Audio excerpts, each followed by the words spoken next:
ने क्या देखा था, महत्वपूर्ण अनुच्छेद में संविधान के भाग, इसका पार्ट एक हो गया था। उस एक पार्ट में क्या देखा था हमने देखा था भाग एक। क्या देखा था? भाग एक। ये कहाँ से चलता है? आर्टिकल 1 से लगाकर 4 तक। 1 से लगाकर 4 तक। आर्टिकल 1 में क्या देखा था कि राज्य की परिभाषा है भारत के राज्यों केंद्र शासित प्रदेश। आर्टिकल 2 में देखा था कि नए राज्यों की स्थापना, बाहरी क्षेत्र। आर्टिकल 3 में देखा था कि आंतरिक राज्यों में नाम चेंज करना, बदलना, ये करना। और 4 में कुछ नहीं था। अगला देखा था हमने भाग 2। भाग 2 में देखा था हमने आर्टिकल 5 से लगाकर 11 तक रहता है सिटीजनशिप नागरिकता। इससे रिलेटेड कोई भी इंपॉर्टेंट आर्टिकल अपने लिए नहीं आता है, किसी भी एग्जाम में नहीं आता है। और भाग 3 जो है हमने देखा था, जो कि वेरी वेरी मोस्ट IMP और ये अलग से भी चैप्टर है। ये है आर्टिकल 12 से लगाकर 35। क्या है? 12 से लगाकर 35। और इसमें दिया गया है मौलिक अधिकार दिए गए थे। ये हमने देख लिया। तब अगला है आज का हमारा भाग 4। आज हमें क्या पढ़ना है? हमें पढ़ना है भाग 4। भाग 4 पढ़ना है। और भाग 4 में आता है आर्टिकल 36 से लगाकर 51 तक, 36 to 51 में है। और ये इसमें है DPSP, directive principle of state policy, राज्य के नीति निर्देशक तत्व में पढ़ना है। और हमारे संविधान में अभी तक कितने आर्टिकल थे? 395 मूल रूप से थे। और वर्तमान में कितने हो गए? 470 से अधिक। कितने हो गए? 470 से अधिक। BPSC के एग्जाम में पूछा गया था, तो हमने अभी तक ये देखा था। तो अब हेडिंग डालने में भाग 4 आर्टिकल 36 से लगाकर 51 तक है। DPSP में इसका वर्णन है। क्या है? DPSP में इसका वर्णन है। अच्छा, राज्य के नीति निर्देशक तत्वों को कहाँ से लिया गया है? इन्हें लिया गया है आयरलैंड से। भाग 4 क्या है? हम क्या देख रहे हैं? भाग 4 देख रहे हैं। भाग 4 देख रहे हैं। ये है आर्टिकल 36 से लगाकर 51 तक, 36 से लगाकर 51। और इन्हें आयरलैंड से लिया गया है। कहाँ से लिया गया है? आयरलैंड से लिया गया है। आयरलैंड से लिया गया है।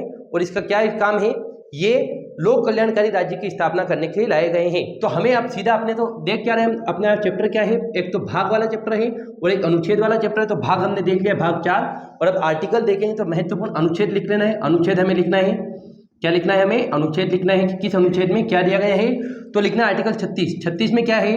आर्टिकल 36 में राज्य की परिभाषा। क्या है? राज्य की परिभाषा। क्या दिया गया? राज्य की परिभाषा। डेफिनेशन ऑफ द स्टेट, मतलब राज्य का मतलब क्या होगा? क्या होता है राज्य का मतलब? राज्य का मतलब ये होता है कि सरकारी संस्थाएं, नगर पालिका, नगर निगम, संसद, है ना, संसद हो जाता है, लोक सेवा आयोग, मतलब राज्य के जितने भी कॉन्स्टिट्यूशनल इंस्टीट्यूशंस हैं वो सभी राज्य की परिभाषा के अंतर्गत आते हैं।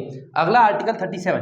देखो, हमने एक बात बताई थी कि जिस भी भाग की शुरुआत होती है उसका पहला आर्टिकल किससे संबंधित रहता है?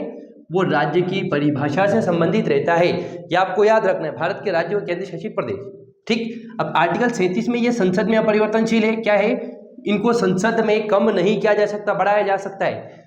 DPSP को कम नहीं किया जा सकता, बढ़ाया जा सकता है। मतलब संसद में परिवर्तन नहीं कर सकते, संसद में परिवर्तन नहीं कर सकते, परिवर्तन नहीं होगा। इनको बढ़ाया जा सकता है लेकिन कम नहीं किया जा सकता। अब लिखना है हमें, अब ग्रुप बना लेना है ना, कुछ ग्रुप बना लेना है। आर्टिकल 37 हो गया, 38, 39 और 39A। क्या लिखना है हमें? ये तीनों आर्टिकल एक साथ याद रखना है। आर्टिकल 38, 39 और 39A। इसमें मिलेगा न्याय। क्या देना है हमें? जस्टिस। क्या देना है? न्याय। सामाजिक, आर्थिक और राजनीतिक। हमें 3 प्रकार का जस्टिस देना है, सोशल, इकोनॉमिक एंड पॉलिटिकल। न्याय देना है, हमारी प्रियम्बल में लिखा हुआ सामाजिक, आर्थिक व राजनीतिक न्याय। तो आर्टिकल 38 में क्या दिया गया है? सामाजिक, आर्थिक व राजनीतिक न्याय के बारे में बात कही गई है। और आर्टिकल 39 वेतन मिलेगा। क्या है? वेतन। क्या देंगे आप? न्याय के बाद सैलरी देंगे। समान कार्य का समान वेतन, समान कार्य का समान वेतन, मतलब महिला और पुरुष कोई भी काम कर रही है तो उनको बराबर सैलरी मिलेगी। मान के चलो गांव में नींदने जा रहा है कोई, किसको, महिलाओं को 200 रुपये मिल रहे हैं, पुरुषों को 400 रुपये मिल रहे हैं, तो ऐसा नहीं करेंगे। संविधान के आर्टिकल 39 में लिख रखा है कि equal pay for equal work, समान कार्य का समान वेतन देना होगा। और 39A में दिया गया है समान न्याय व निःशुल्क विधिक सहायता। निःशुल्क विधिक सहायता, फ्री लीगल एड। क्या है इसका? विधिक सहायता। इसका मतलब ये होता है, इसका मतलब क्या होता है? समान न्याय व निःशुल्क विधिक सहायता। अगर आप वकील अफोर्ड नहीं कर सकते, आपके पास इतने पैसे नहीं है, तो सरकार आपको फ्री में न्याय देगी, निःशुल्क विधिक सहायता प्रोवाइड करवाएगी। आपको सरकार एक सरकारी वकील उपलब्ध कराएगी। ये होता है समान न्याय व निःशुल्क विधिक सहायता। तो हमने अभी महत्वपूर्ण अनुच्छेद भाग 4 देखा। राज्य के नीति निर्देशक तत्व है, इन्हें आयरलैंड से लिया गया है। और इनका काम क्या है? लोक कल्याणकारी राज्य की स्थापना करना। और आर्टिकल 36 में दी गई है राज्य की परिभाषा, 37 में दिया गया है संसद में इनमें बदलाव नहीं कर सकते। उसके बाद हमें 38, 39 और 39 इन तीनों को साथ याद रखना है। 38 में दिया गया है न्याय मिलेगा आपको सामाजिक, आर्थिक व राजनीतिक न्याय। 39 में दिया गया आपको वेतन मिलेगा, समान कार्य का समान वेतन। और 39 में दिया गया समान न्याय व निःशुल्क विधिक सहायता। कुल मिला के ये न्याय से संबंधित अनुच्छेद है। कौन? ये तीनों, क्योंकि न्याय मिल रहा है, फ्री न्याय मिल रहा है और वेतन भी न्याय है। तो क्या याद रखेंगे? तीनों आर्टिकल, ये तीनों का एक ग्रुप याद रखेंगे। 38 में समान कार्य का समान, 38 में सामाजिक, आर्थिक, राजनीतिक न्याय। 39 में देंगे वेतन, समान कार्य का समान वेतन। और 39A में दिया जाएगा आपको समान न्याय व निःशुल्क विधिक सहायता। अब हमें याद करना है आर्टिकल 40। आर्टिकल 40 तो ऐसे अलग से याद करना है। इसमें दिया गया है पंचायत। क्या दिया गया है?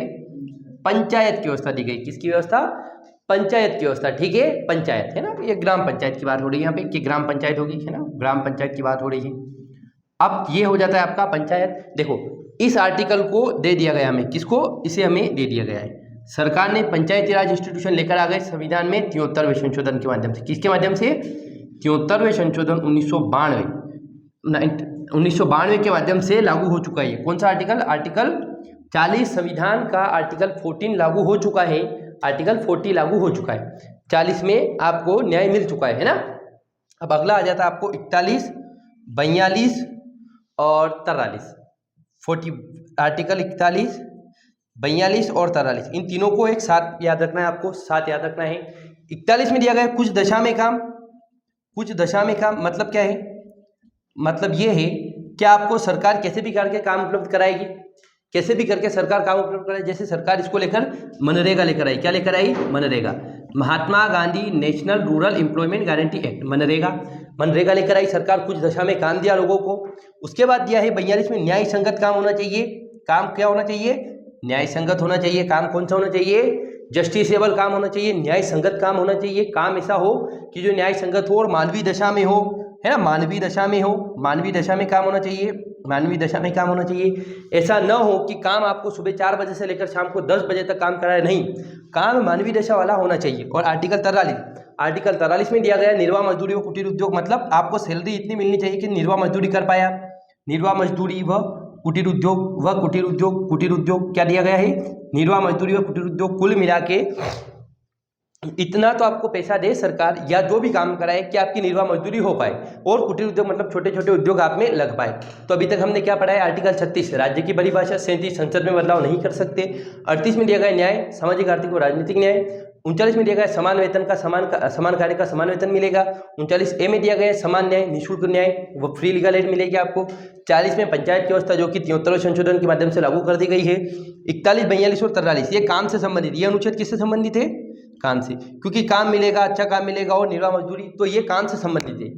आपको चीजें रट के याद नहीं होगी, आपको चीजें याद होगी समझ के। हमने पहले ये 2 आर्टिकल याद रख लिए, दोनों का ग्रुप, परिभाषा और संसद में बदलाव। 40 आपको याद रहेगा, ग्राम पंचायत लागू हो चुकी है। 38, 39 और 39 ये याद रखेंगे। 41, 42 और 43 याद रखेंगे। अब लिखना है हमें 44। तो अभी है ना, तो 41 में कुछ दशा में काम दे दिया, 42 में दे दिया न्याय संगत काम दे दिया, मानवीय दशा में काम दे दिया, और 43 में दिया हमने निर्वाह मजदूर व कुटीर उद्योग। ठीक है, अब अगला हमें देखना है, आर्टिकल 44 में दिया गया है समान नागरिक संहिता, है ना, यूनिफॉर्म सिविल कोड, है ना, समान नागरिक संहिता। आर्टिकल 44 में दिया गया है समान नागरिक संहिता, समान नागरिक संहिता। ये मोस्ट आईएमपी आर्टिकल है, ना, समान नागरिक संहिता। ये मध्य भारत के गोवा राज्य में पहले से लागू है, गोवा राज्य में लागू है। और हाल ही में उत्तराखंड ने अपने यहाँ पे लागू किया, उत्तराखंड ने लागू किया है ना, लागू किया है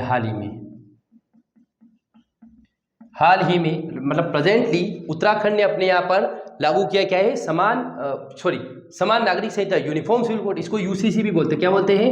यूसीसी, यूनिफॉर्म सिविल कोड। 45 आ जाता है, आर्टिकल 44 हो गया। 45 0 से 6 वर्ष के बच्चों का संरक्षण, 0 से 6 वर्ष के बच्चों का संरक्षण, 0 से 6 वर्ष के बच्चों का संरक्षण। क्या दिया गया है? 0 से 6 वर्ष के बच्चों का संरक्षण, 0 से 6 वर्ष के बच्चों का संरक्षण। मतलब जिन बच्चों की उम्र 0 से लगाकर 6 वर्ष के बीच है उनका संरक्षण करना है, 0 से 6 वर्ष के बच्चों का संरक्षण। आर्टिकल 46, आर्टिकल 46, आर्टिकल 46 में दिया गया ST SC का संरक्षण, ST SC का संरक्षण, है ना। क्या है? एसटी/एससी का संरक्षण, एसटी/एससी का संरक्षण। यह आया समझ में? जो 0 से 6 वर्ष के बच्चे हैं ना, उन्हें अच्छी एजुकेशन देना, पंखा चला हुआ, अच्छा एजुकेशन देना, अच्छा काम करना। और 46 में दिया गया एसटी/एससी का कम चाल में ना, 46 में दिया गया आर्टिकल में एसटी/एससी का संरक्षण देना। क्या है? एसटी/एससी का संरक्षण देना, एसटी/एससी का संरक्षण देना। और ये तीनों आर्टिकल एक साथ याद रखेंगे। ये है संरक्षण से संबंधित, संरक्षण से संबंधित दिया गया है। क्या है? प्रोटेक्शन से संबंधित, लोगों का प्रोटेक्शन रखना है। 44 समान नागरिक संहिता, 45 0 से 6 वर्ष के बच्चों का संरक्षण, बच्चों का कर लिया। इसके बाद एसटी/एससी का संरक्षण करेंगे। उसके बाद आर्टिकल 47, आर्टिकल 48 और आर्टिकल 48A, ये तीनों एक साथ याद रखेंगे। 47, 48 और 48A। 47 में मद्य निषेध, मतलब दारू वारू बंद कर देना, मद्य निषेध और स्वयं पोषण, अच्छा स्वास्थ्य रखेंगे, अच्छे स्वास्थ्य का ध्यान रखेंगे और स्वयं पोषण देंगे, मतलब अच्छा न्यूट्रिशन देंगे। मतलब सरकार कोशिश करेगी कि शराब वगैरह बंद कर दे, अच्छा स्वास्थ्य दे और अच्छा पोषण दे उन्हें, ठीक है। उसके बाद अगर आपका दारू बंद करवा दे तो क्या कृषि को लागू कराएंगे, कृषि, पशुपालन और दुधारू पशुओं का संरक्षण और दुधारू पशुओं को बढ़ावा, दुधारू पशुओं को बढ़ावा, मतलब जो गौशाला है इन चीज़ों को बढ़ावा देगी सरकारी, गौशाला वगैरह को इनको बढ़ावा देगी। और 48A में दुधारू पशु कैसे रहेंगे अगर पर्यावरण अच्छा रहेगा तो 48A में दिया गया पर्यावरण का संरक्षण, पर्यावरण का संरक्षण। इसे 42वें संशोधन के द्वारा जोड़ा गया, 42वें संशोधन 1976 में जोड़ा, 42वें संशोधन 1976 में जोड़ा।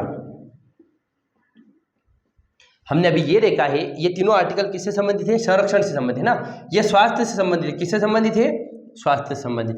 पहले हम दारू बंद करवाएंगे, शराब वगैरह बंद करवाएंगे, मद्य निषेध कराएंगे, स्वास्थ्य स्वयं पोषण का ध्यान रखेंगे। उसके बाद देखिए कृषि, पशुपालन और दुधारू पशुओं के, अगर आपने शराब छोड़ दी, दूध पीना पड़ेगा मजबूत होने के लिए, तो दुधारू पशुओं को आप आगे बढ़ाएंगे। और फिर अगर ये कर दिया तो पशुओं को कहाँ चराएंगे? खेत में चराएंगे। बीड़ा चाहिए होगा तो वो क्या मिलेगा? पर्यावरण में। तो 48 में दिया गया पर्यावरण का संरक्षण 42वें संशोधन के माध्यम से जोड़ा गया। अब आर्टिकल 49, आर्टिकल 50 और आर्टिकल 51, ये तीनों एक साथ याद रखना है। 49, 50 और 51, 49, 50 और 51। 49 में दिया गया आपका राष्ट्रीय स्मारक का संरक्षण। क्या दिया गया है? राष्ट्रीय स्मारकों का संरक्षण, राष्ट्रीय स्मारकों का संरक्षण, राष्ट्रीय स्मारकों का संरक्षण, राष्ट्रीय स्मारकों का संरक्षण दिया गया है, राष्ट्रीय स्मारकों का संरक्षण, है ना। राष्ट्रीय स्मारक मतलब लाल किला हो गया आपका, चित्तौड़ का किला हो गया, इन सभी चीज़ों का संरक्षण करना। और 50 में विधायिका और न्यायपालिका के बीच अलग अलग है, न्यायपालिका व कार्यपालिका अलग अलग, न्यायपालिका व separation between judiciary and executive, न्यायपालिका व कार्यपालिका का अलग अलग है, न्यायपालिका व कार्यपालिका अलग अलग, न्यायपालिका व कार्यपालिका अलग अलग, है ना, न्यायपालिका व कार्यपालिका अलग अलग, ठीक है। Separation between judiciary and executive, मतलब विधायिका का काम पूरा अलग रहेगा, न्यायपालिका का काम पूरा अलग रहेगा, कार्यपालिका का काम पूरा अलग। और 51 में अंतर्राष्ट्रीय शांति व अभिवृद्धि, है ना, अंतर्राष्ट्रीय शांति मतलब पहले देश की बात करेंगे फिर विदेश की बात करें, तो अंतर्राष्ट्रीय शांति व अभिवृद्धि की आजादी है, अंतर्राष्ट्रीय शांति व अभिवृद्धि। तो अभी तक हमने क्या देखा है? हमने देखा आर्टिकल 44 में क्या दिया गया आपका? समान नागरिक संहिता।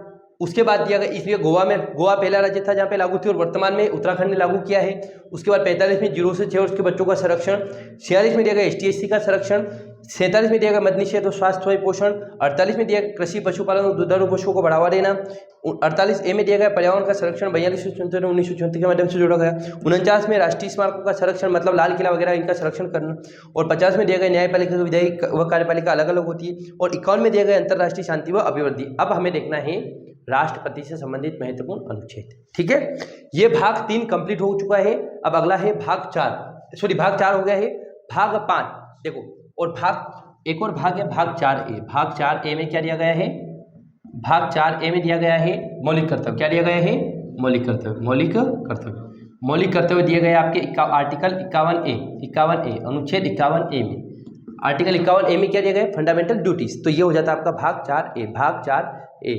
अब हमें देखना है राष्ट्रपति संबंधित महत्वपूर्ण। अब अगला लिखेंगे आप, क्या है ना समझ में, ठीक। अगला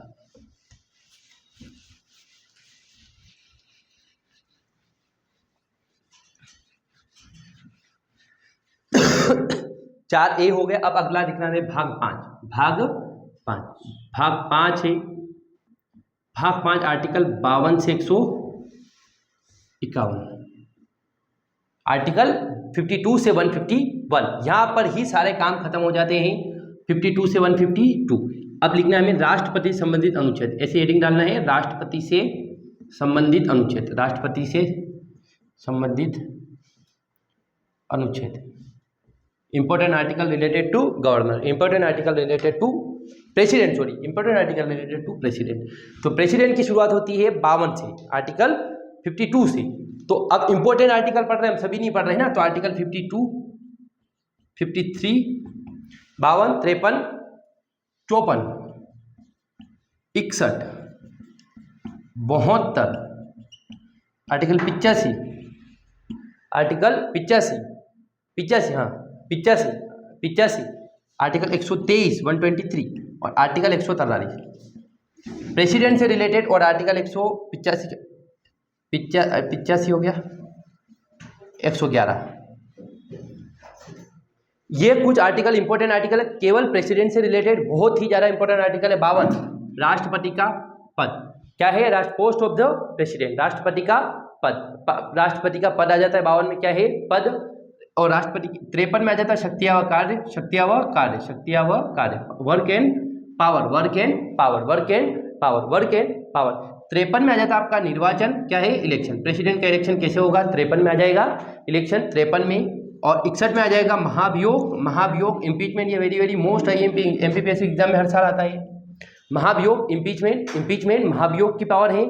और आपके 72 में आ जाता है समाधान की शक्ति, क्या है समाधान, समाधान पावर ऑफ पार्डन, मतलब राष्ट्रपति को हटाने की क्या प्रक्रिया है वो समाधान वाला देखेंगे हम।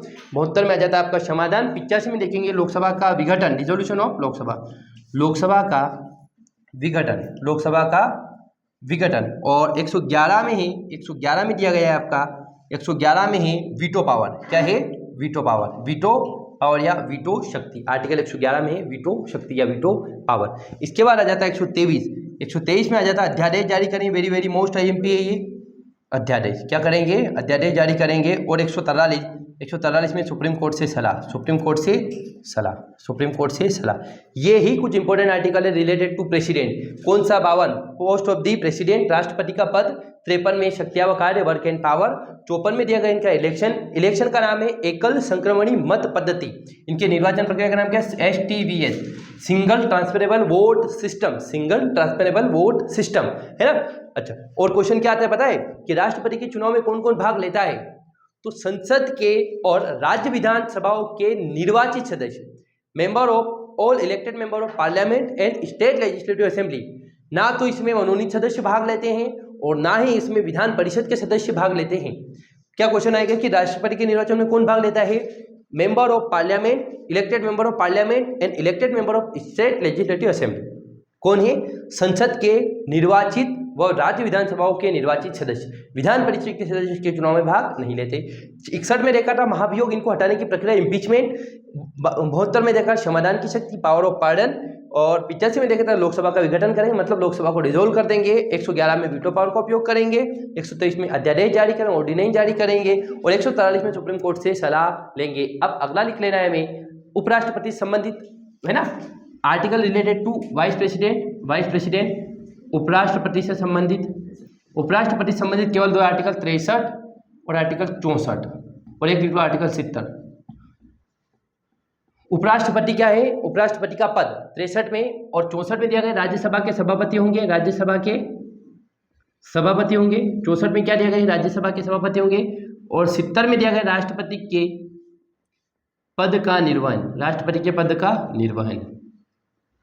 3 article 63, article 63 post of the vice president, article 64 hold या chairperson of the Rajya Sabha, chairperson of state legislative council, या सॉरी राज्यसभा स्टेट, हाँ लेजिस्लेटिव काउंसिल या राज्यसभा को क्या बोलते हैं हम, हाँ लेजिस्लेटिव काउंसिल या राज्यसभा बोलते हैं। और आर्टिकल 70 में राष्ट्रपति के पद का निर्वहन करेंगे। अब लिखना है आर्टिकल राज्यपाल से संबंधित, है ना, राज्यपाल से संबंधित। अच्छा, इससे पहले काम करो, ये लिख दिया ना उपराष्ट्रपति संबंधित, अब लिख लो संसद से संबंधित आर्टिकल, है ना, आर्टिकल रिलेटेड टू संसद।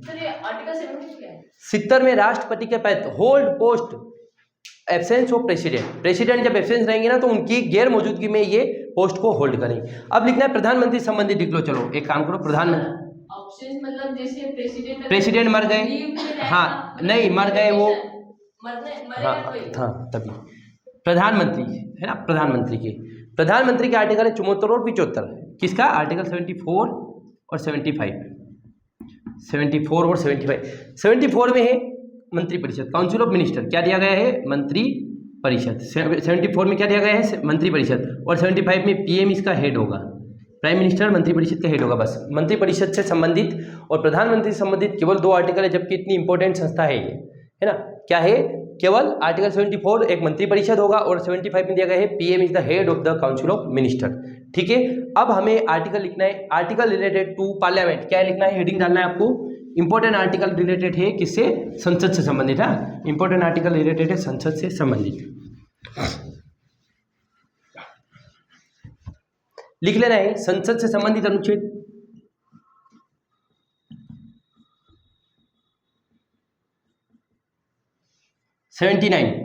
संसद, आर्टिकल 79 में क्या दिया गया है पार्लियामेंट, 80 राज्यसभा, 80 में क्या दिया गया है Rajya Sabha, council of states Rajya Sabha, और article 81 Lok Sabha, house of the peoples Lok Sabha, house of the people 81 हो गया। और आर्टिकल 85 लोकसभा का विघटन कौन करेंगे, प्रेसिडेंट, लोकसभा का विघटन कौन करेंगे, राष्ट्रपति। आर्टिकल 100 लोकसभा स्पीकर को या लोकसभा अध्यक्ष को निर्णायक मत देने का अधिकार है। लोकसभा अध्यक्ष क्या है, निर्णायक मत देने का अधिकार है। क्या है, मान के चलो वोट अगर 50-50% हो गया तो लोकसभा के जो स्पीकर है वो है फाइनल वोट कौन देंगे, लोकसभा के स्पीकर क्या देंगे, फाइनल वोट देंगे। किससे रिलेटेड, अगर मत वोट बराबर हो गए हैं तो। और 105 आर्टिकल 105 में संसदीय विशेषाधिकार, पार्लियामेंट्री प्रिविलेजेस, संसदीय विशेषाधिकार, संसदीय विशेष। इसका मतलब ये होता है कि जो सांसद है, जो एमपीज है, वो पार्लियामेंट में कुछ भी बोलेंगे, उनके खिलाफ न्यायपालिका में मुकदमा नहीं चलेगा। एमपी कुछ भी दे दे, भले गालियां बक दे, कुछ भी कर दे, उनके खिलाफ मुकदमा कभी भी नहीं चलता। क्यों, क्योंकि उन्हें पार्लियामेंट्री प्रिविलेज मिला गया है। ठीक है, और आर्टिकल 108 संयुक्त अधिवेशन, जॉइंट सिटिंग, क्या है, संयुक्त अधिवेशन, क्या दिया गया है, संयुक्त अधिवेशन। और संयुक्त अधिवेशन की अध्यक्षता कौन करते हैं, speaker of Lok Sabha. Parliament joint sitting की को कौन बैठते हैं, पार्लियामेंट के स्पीकर, किसके, लोकसभा के स्पीकर। ठीक है, और आर्टिकल 110 लिखेंगे, 110 आर्टिकल 110 में है धन विधेयक, मनी बिल। क्या है, धन विधेयक, क्या दिया गया है, धन विधेयक, मनी बिल। ठीक है, मनी बिल। और आर्टिकल 112 बजट, इसको बोलते हैं वार्षिक वित्तीय विवरण। बजट को क्या बोलते हैं, एनुअल फाइनेंशियल विवरण को, जो भी डिस्ट्रीब्यूशन जो भी है ना, डिटेल्स, वार्षिक वित्तीय विवरण या बजट, आम भाषा में क्या बोलते हैं, बजट। और आर्टिकल 116 लेखानुदान, एप्रोप्रिएशन बिल, लेखानुदान, क्या दिया, लेखानुदान, एप्रोप्रिएशन बिल। आर्टिकल 160 में दिया गया है एप्रोप्रिएशन बिल। और 117 और आर्टिकल 117 में फाइनेंस बिल, वित्त विधेयक, क्या दिया गया है, वित्त विधेयक। आर्टिकल 117 में दिया गया है वित्त का विधेयक। ठीक है, वित्त का विधेयक। अब ये हमने क्या पढ़ा है, आर्टिकल रिलेटेड टू पार्लियामेंट, इसमें पढ़ा है 79 पार्लियामेंट के बारे में दिया गया, संसद के बारे में 80 राज्यसभा, 81 लोकसभा, 85 लोकसभा का विघटन प्रेसिडेंट करेंगे, और 100 में दिया गया लोकसभा के स्पीकर निर्णायक मत देंगे, 105 में दिया गया संसदीय विशेषाधिकार, पार्लियामेंट्री प्रिविलेज, 108 में दिया गया संयुक्त अधिवेशन की अध्यक्षता कौन करेंगे, स्पीकर ऑफ लोकसभा, 110 में दिया गया धन विधेयक, 112 में दिया गया बजट, 116 में दिया गया लेखानुदान एप्रोप्रिएशन बिल, और 117 में दिया गया है वित्त विधेयक, है ना। अब आप आर्टिकल लिखेंगे, लास्ट आर्टिकल, उसके बाद जो बचा है वो कल देखेंगे हम। अब लिखना है आपको सर्वोच्च न्यायालय से संबंधित अनुच्छेद, है ना, article related to Supreme Court, article related to Supreme Court, है ना, article related to Supreme Court. ठीक है, सुप्रीम कोर्ट क्या होता है सुहाना, सर जो संविधान की व्याख्या करता है। वेरी गुड, हिंदी मीडियम आपका भी, no sir, interpreter of the constitution, protector of constitution. हाँ, तो आप संविधान की व्याख्या है, चलो बढ़िया। बोलने में अच्छा लगता है, हाँ, आर्टिकल 124, हिंदी भाषा इतनी अच्छी। आर्टिकल 124, सुप्रीम कोर्ट का गठन, establishment of supreme court, establishment of supreme Court, है ना, सुप्रीम कोर्ट का गठन। 124 में दिया गया है सुप्रीम कोर्ट का गठन। 131 में मूल व प्रारंभिक अधिकारिता, आर्टिकल 131 में, है ना, मूल व प्रारंभिक अधिकारिता, मतलब क्या काम है इसके, मेजर फंक्शन क्या है, मूल काम क्या है। अगला दिया गया आर्टिकल 137, न्यायिक पुनरावलोकन, judicial review, judicial review, judicial review, न्यायिक पुनरावलोकन, न्यायिक पुनरावलोकन, न्यायिक पुनरावलोकन, न्यायिक पुनरावलोकन, न्यायिक पुनरावलोकन। और आर्टिकल 143 में लिखा है राष्ट्रपति को सलाह देंगे, राष्ट्रपति को सलाह देंगे, राष्ट्रपति को क्या देंगे, सलाह देंगे, राष्ट्रपति को सलाह देंगे, राष्ट्रपति को सलाह देंगे, ये राष्ट्रपति को सलाह देंगे। और आर्टिकल 129 लिख लेना है, यह है आर्टिकल 129, एपिलेट ट्रिब्यूनल, है ना, यह अभिलेख न्यायालय, अभिलेख न्यायालय। अच्छा, इसको बोलते हैं कोर्ट ऑफ अपील। हाँ, एपिलेट नहीं, एपिलेट ज्यूरिडिक्शन नहीं, कोर्ट ऑफ रिकॉर्ड। अभिलेख न्यायालय का मतलब होता है कोर्ट ऑफ रिकॉर्ड, बताया था ना आपको, है ना, ये कोर्ट ऑफ रिकॉर्ड। अब ये हो जाते हैं कुछ 4-5 आर्टिकल किससे रिलेटेड, केवल सुप्रीम कोर्ट से रिलेटेड। अब 2 आर्टिकल और लिखना है आपको, आर्टिकल 76 में एजी, अटॉर्नी जनरल ऑफ इंडिया, या भारत के महान्यायवादी। 76 में क्या है, भारत के महान्यायवादी, क्या नाम है, महान्यायवादी, भारत के महान्यायवादी। और आर्टिकल 148 में सीएजी के एक्ट, भारत के नियंत्रक व महालेखा परीक्षक, नियंत्रक व महालेखवन कर देना है, 1 मिनट बाद, महालेखा परीक्षक। तो ये आर्टिकल है आपके सेंटर से रिलेटेड। अब हम क्या देखेंगे, अब हम दूसरे आर्टिकल कहाँ देखेंगे, कल देखेंगे, है ना, अगले वीडियो में देखेंगे दूसरे आर्टिकल स्टेट से रिलेटेड। और जो 2-4 आर्टिकल और बच्चों को खत्म कर देंगे, है ना, ठीक, बंद कर देना है।